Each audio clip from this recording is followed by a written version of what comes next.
Hey y'all, this is Lori. I'm going to be making homemade cordon bleus today, but mine's got a different twist. I'm using very thin pork chops.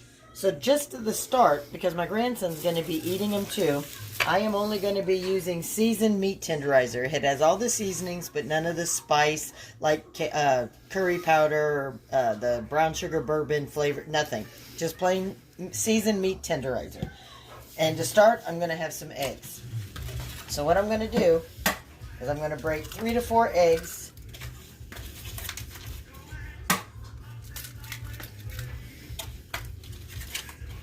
In a bowl. You can use milk. Some people use milk. Got one little shell in there. Make sure you don't put any shells in there. If you do, take them out. Alright, hold on a minute. Now, it's hard to season. So what I'm going to do, poopity-doo. Forgot 1 spoon, 1 step. Sorry about that all. I'm beating my eggs. I'm going to season my egg mixture generously. Alright. Now, I'm going to put a couple little thin pork chops. As you see how thin they are. Makes for a very good cordon bleu. So, I'm going to fit just 4 in at a time so I can season the meats. Get them all mixed up in the eggs. Push them off to the side.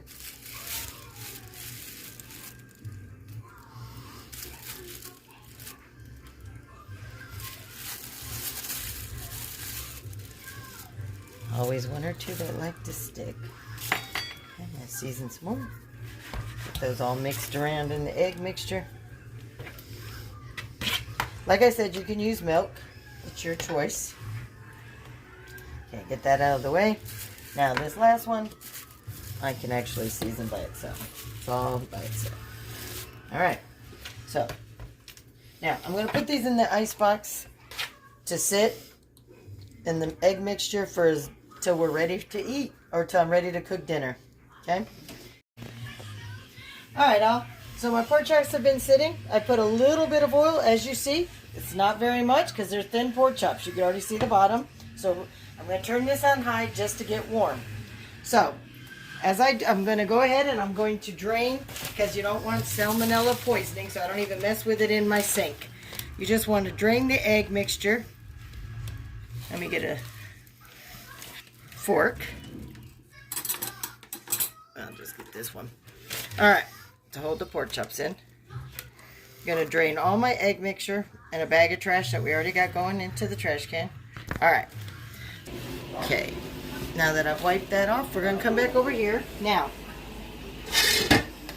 you can use, I use Ritz honey wheat. It gives it a little bit of the sweetness other than bread, but you could use club crackers, any kind of saltine crackers or breadcrumbs.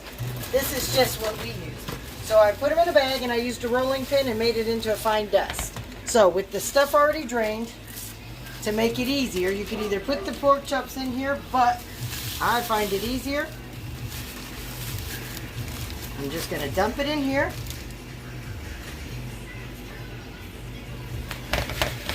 Shake it all around, get these pork chops nice and coated for the breading.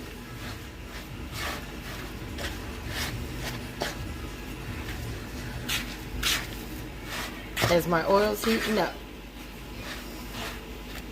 So I'm going to let these sit. And this, while my oil's heating up. Alright, to see if my oil is hot, you're just going to put some water driplets on your hand. And if it flashes up, you know your pan's hot. Ready to go. So, while they're sitting, just going to put them in here.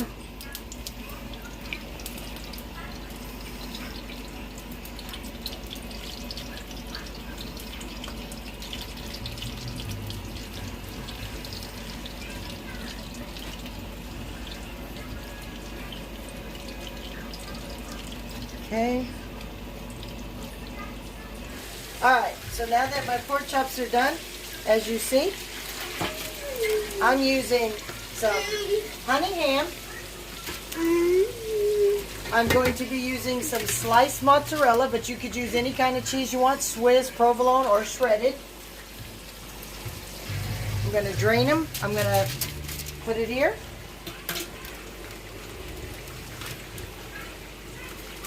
And I'm going to put my cheese on it. You can put as little or as much ham as you want, but I fold it up to fit. And then while you're cooking, you're going to find one closest to it. Even it up. And you're going to stack them like that. Alright, I always go back and put a second slice of cheese over the ham. Now that's what your product looks like right now, okay? So I'm going to pick up all this. Now, I put my oven to only 175, 180 because they're already cooked. You just want them to warm till the rest of your dinner's ready. So I put them on a greased nonstick foil pan on the bottom shelf. And this way I'm warm on 175, 180. They turn around and it melts the cheese on low without drying them out. Alright guys, I'm going to turn off my oven. Product is done. You can see the juice and stuff. Nice and melted, toasty. That's the end product of how your cordon bleu with pork chops looks. Now, that's from my family or my grandson. They like macaroni and cheese, but you could use macaroni and cheese. You can use the baked macaroni and cheese.